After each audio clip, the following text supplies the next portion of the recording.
Good evening. Welcome to Holistic Edu-Consult. My name is Olubumi Mercy Odiaka. Yes, Holistic Edu-Consult is all about holistic education. What I'm about to show you today is a very interesting part of education. In fact, it comprises of all you need to know about holistic education, be it cognitive, be it psychomotor, be it effective education. I have a guest in the house today. She's a very good friend of mine. From her talk, you know she's a bosom friend. Yes, she's a bosom friend. After this break, you get to meet her.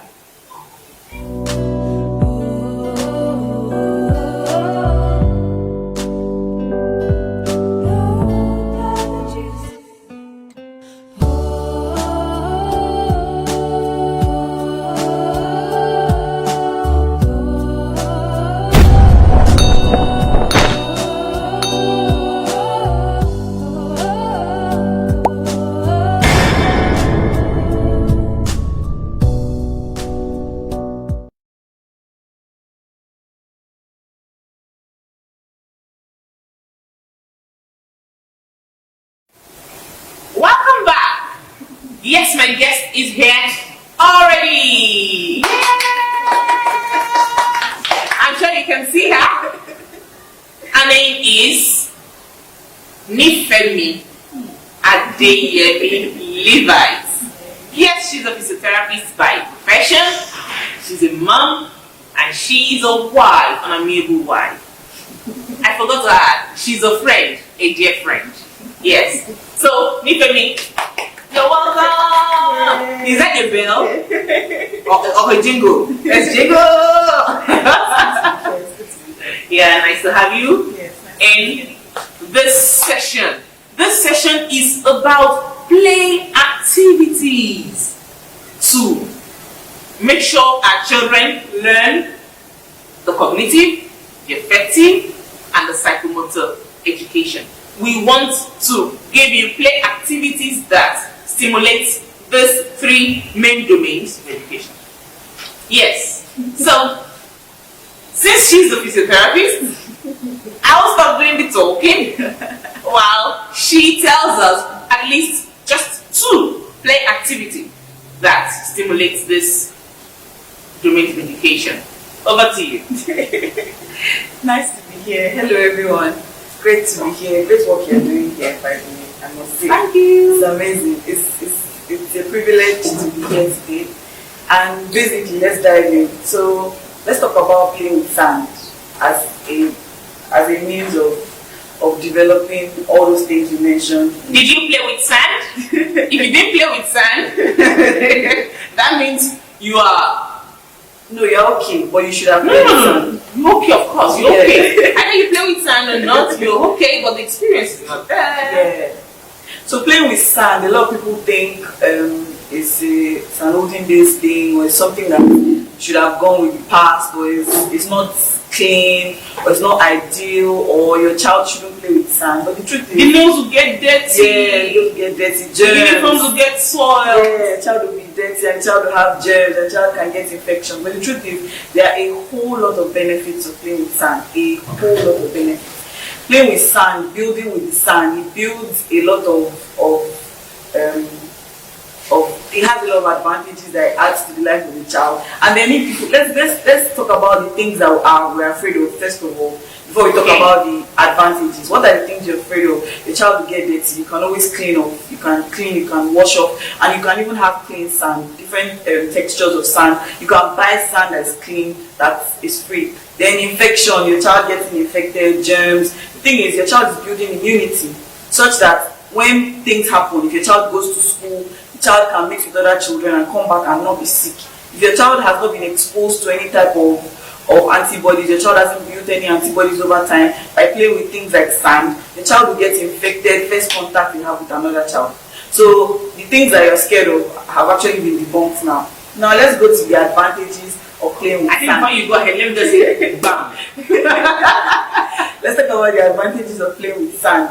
Playing with sand, building with sand. It helps a lot with developing fine motor skills and even gross motor skills. Fine motor skills like picking the little intrinsic muscles that we have in the hand. They are built up, they are strengthened, they grow, and they get better function when the child plays with sand. And then it also develops the brain capacity, the brain that's the cognitive, as the cognitive develops the brain work of the child. When a child has playing with sand as an activity, the child can build, the child will sit down and try to build a house or build whatever it is, build anything he's building. It's developing the child's brain. It's one of the wonderful activities that can be used as like a play therapy to stimulate the brain of the child. So imagine children playing in sand. They are not just, it's not just an activity. They are not just passing time.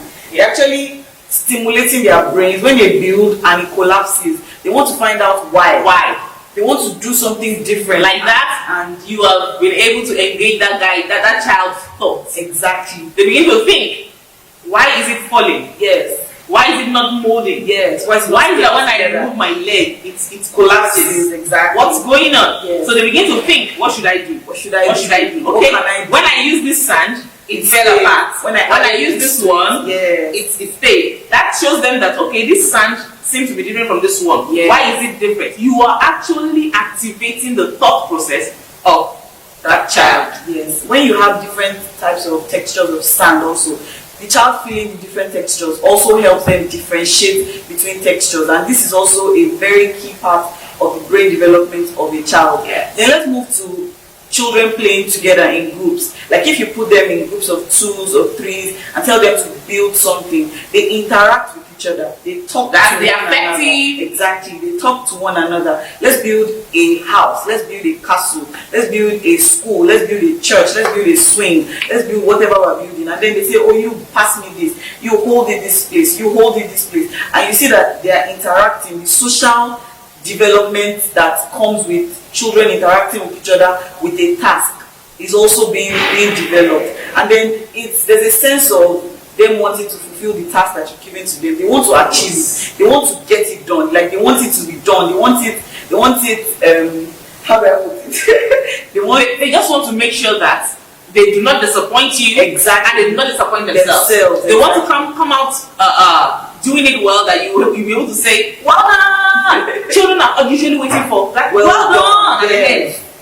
Most times, if you forget to tell them that well done, they will tell you, did I do well? Just for you to say the well done. Yes. So you are helping them think outside the box. Yes. You're helping them think beyond the present state they have. You're making them think, how can I do things differently? Yes. You're making them see that I don't have to follow this norm. I can do it in another way to achieve the same result. Yes. Because if you put them in separate groups, this group may not do it the same way this group did it, and they still arrive at the same answer. Yes. Like that, you have made that these children know that if I do it that way, I will achieve the same result. If I do it my own way, the same way I've done it now, I'll still achieve this same result. It's just like saying 2 plus 2 is equals to 4.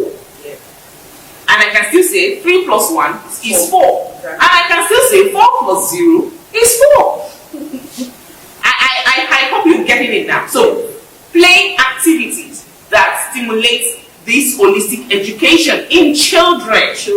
It doesn't have to all be computer. Computer is very good, yes. But build this psychomotor skill in them, psychomotor domain affective. When you put them in group, you're building their emotional states, their social states. It also encourages children that are not at the same pace with the others to also get better. Yes. When you put children to perform activities in groups, it helps strengthen the weak children. Children that are not at the same level with the other children will catch up, because there's something about a child having an activity. Just like if you put 2 children together, a child that doesn't like to eat with children that like to eat, when they see a child eating, they are encouraged to want to eat. So when you put a child that necessarily doesn't have all these skills before, or doesn't play as much, or doesn't have those skills that you have talked about in the past or even today, and you put them with a child that is doing all that, it encourages, it stimulates a part of the brain of that child to want to do it, such that even when the child is alone, the child will ask for sand. or ask for something, or want to build, or want to encourage himself and participate in activities that would also build up the child's psychomotor, psychosocial, affective, and cognitive abilities. Thank you very much. Me, Adeyemi Levite, the physiotherapist in the house today. Yes, I've heard parents say these things, I won't say unconsciously, but I would say out of ignorance. Most times they feel, not ignorance, because they're actually right, but they say it without even really knowing what they're saying or know why it happens, but they just know it happens. I've seen children who do not eat and their parents just ask, has it started to? And once you say no, they tell you. Once the child starts to start eating, and you ask them why, they tell you, I'll say it in Yoruba, they say, once the child sees his or her eating, he or she wants to do what they are doing. You know, I remember when I was going to put my child in school, he doesn't watch cartoon, he wasn't used to eating biscuits, drinking, taking all this juice, children juice. He doesn't take them. But in less than 1 month, I see my child telling me, put biscuits in my basket. Put juice, put Capri Sun, there's Capri Sun there. Put Capri Sun in my basket. Why? He has seen his peers eat biscuits and at the same time take juice. So he wants to do the same thing. So they get interested in what their peers do. So that is why we say, when you put them in groups, just like Nifemi said, put them in groups in class and let them do group work. It even helps them. Children who do not know how to collaborate, it helps them to learn collaboration. It helps them to learn how to have discussion with their peers. Oh, are they? No, don't put that one. No, let's put this one. This one will make it work. No. If you put this one, but if I put this one, it will still work. Like that, you're helping them know what it means to collaborate. You're helping them know what we call teamwork. Don't misquote us, please. There are some times that children would, once you first introduce them to this teamwork, some may revolt because they are not used to it. Which is even a good sign. It's a good thing to see in a child that has his or her own belief system and his own will and wants to stand by his will. It's a good thing. Should just be tamed, not taken away, but should be tamed. It's a good sign. Make the child see the reason why he or she should partake in that teamwork. Not tell that child, come on, what is wrong with you? But stay there and join your mates. No, because I said so, no. Is that not Chukudi? They're not Chukudi standing there. I told Chukudi to stand there. Chukudi is standing there and you are here coming to stay. Come on, go there. Like that, you're making that child see that his or opinion does not really matter. And like that, you beat down that child's confidence of speaking up even when he or she is supposed to speak up. So do not beat them down or talk them down because of their resistance. Just try to explain to that child why he or she should partake in that teamwork. And at the end of the work, remind that child, did you learn something now? Can you now see the benefits, one of the benefits of teamwork? So, Nifemi, any other physical activity apart from sand? Playing ball, I guess. Okay, playing ball. Playing the ball with the hand or kicking the ball. It's also a very when they pick with their hands. Yes, when they pick with their hands, when they calculate timing. That I realize when this person throws this ball at me, the ball is coming to me and I have to catch it at this time. It is super brain work. You're doing a lot of things to the child's brain. Yes, it's good for the child to learn book. It's good for the child to learn numbers and learn alphabet and learn sound and how to talk. But there are some skills that actually make learning easier. When you work on the brain of a child, you make learning easier for that child. Exactly. I've even seen places where children who are 2 years old, you give them a pencil and you tell them, write one. Write one. The child goes, one. Crying. And you say, call and dash. Call and dash. Ma, sir, you do not need that. A child will write. What you need to train first is that hand. Yes. Because if you force that child to keep writing, if you notice as a teacher, as an educator, if you give a 2-year-old that pencil, the way the child is going to write, it won't show well in that book because that grip is not strong enough yet. The grip is the first thing before you. So what you should train first is that wrist, the grip, the finger. That's what you should train first. Skills. With fine motor skill activities. Tell that child to pick balls, exactly, pick beans. Pick things. Give them fine motor activities. Maybe we'll do that another time. I don't want to go too much into the fine motor activities. Let's leave that for now. So we're talking about play activities that stimulate both the cognitive, the affective, and the psychomotor domain of education. How many of you played swing? Did you play swing? Yes, I learned to wear as an adult. I played 10-10. Okay, you played 10-10. Do you know 10-10 actually teaches children to count in 10? Yes.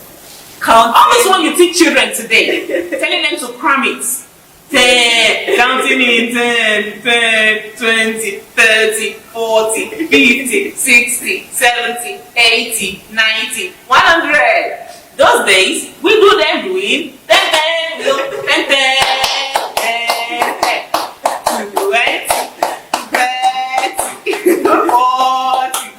That's play. It's just like what play way method to teach children. It is very interesting. In fact, those days we do not see it as learning. We saw it as play. But we were actually learning. From 0 to 3, I don't think any child should be burdened with learning anything. It should be play.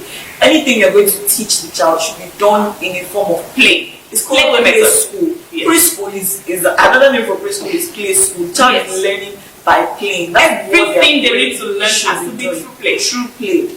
You would incorporate everything you want to do into play. And you would realize that if you do an experiment and take a child or 2 children that were born under the same circumstances, same environment, probably the same genetic makeup, and then you expose a child to play and you don't expose a child to play, you would see the difference.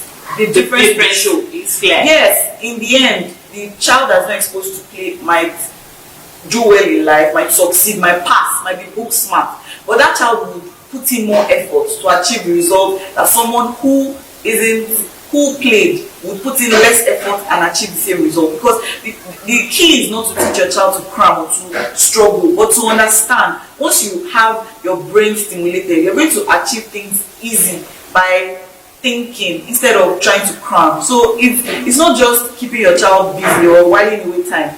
Play actually really helps stimulating the brain of the child. Somebody came into my direct message and asked me, why is it that children who were very smart in school, they were book smart in school, after their university days, they did not tend to get a job. But you see, a child who was not so book smart, not actually dull, but not so book smart, tend to get a job after they finish from the university. What is going on? And that's not our topic for today. So maybe I shouldn't go into that. Maybe I'll bring in someone to talk on that aspect another day. Let me leave that. About that. What would say is these days companies are not looking for your grade or you're looking for what you can do, what you can achieve. These days, many companies don't even really get to go through your CV to see that you had the first class or you were the top of your class throughout your school. But they want, what can you do? What can you give us? What's your skill set? How can you communicate? How can you sell what you can do? It's not just what you can do. Some people can do but cannot communicate that they can do. So play has a lot to do, and you'd realize that a child that has been taught by play, has been taught to think, has been taught to solve problems, to interact, to be social, will be able to communicate and can even communicate things that he probably cannot even do at that time, but we will know that, okay, before I come back to start this job, I must go and learn it. So communication, you're not just selling book, you're not just selling, do this, you're not just selling grades, you're selling a whole person, like you said, a holistic child, a holistic person, someone who is good in all areas of life. And that is why, I've always said it here, that our focus has always been on the cognitive part of education. That is why we need to change our focus now. and make sure our focus is on the 3 domain. Let's not leave 1 domain out and focus on 2. Let's not leave 2 out and focus on 1. Let's focus on the 3. Let's focus on the cognitive, build their intellect, focus on the affective, build their emotional and social skills, and build their psychomotor. That's their fine motor skills. Build it. Those are the things that actually make up a holistic child who has been educated. A holistic education. That is what makes up holistic education. And that is what we're about. That is why most times I do not just bring in teachers. I also bring in experts in various fields. There was a time I brought in a doctor. Today I'm here with a physiotherapist. Don't be surprised. Another time I'll come in with a lawyer. Don't be surprised. I may come in with a lawyer another time. So please, as an educator, as a parent, look out for these things. When you are enrolling your child in the school, look out for these things. Make sure it is not just about being bookworm. Make sure it's not just about the cognitive alone. Look out for the psychomotor. Look out for the effective part of education. Nifemi, thank you for being here today. I'm sure everyone is wondering, why is Bumi so playful today? I'm so sorry. I'm always playful in class. My children know me. My children tell their parents, I want to be like teacher Bumi. I'm playful in class, and that is because I teach children. I like to teach using playway method. I don't just teach nursery children using playway method. Even those in primary, I teach them once in a while using playway method, because I know the way to a child's heart is to play. If it is not fun, if it is not interesting, you cannot have their attention. You can't. So as a teacher, as an educator, don't just stay there and frown your face and begin to look like you want to fight them. They won't listen to you. They may get scared of you and pretend to listen, but they are actually not listening. So as a teacher, as an educator, learn this playway method and teach your children. And as schools, please, sand is not meant to be prohibited in the school. Playing with sand is not supposed to be a taboo. It's something that should be encouraged. Encourage these things. Inter-house sports. These are the things that actually help children to think and put all this aspect of education to play. Thank you for joining us today. Nifemi, I'm going to sign up with you today. We're going to sign up together. Let's do it together today. How do we sign up? Yeah, we say to learn. To learn is to grow. And growth is inevitable. It's inevitable. No, let me say it together. I'm not saying say after me now. Okay, so let's go. To learn is to grow, and growth is inevitable. Bye.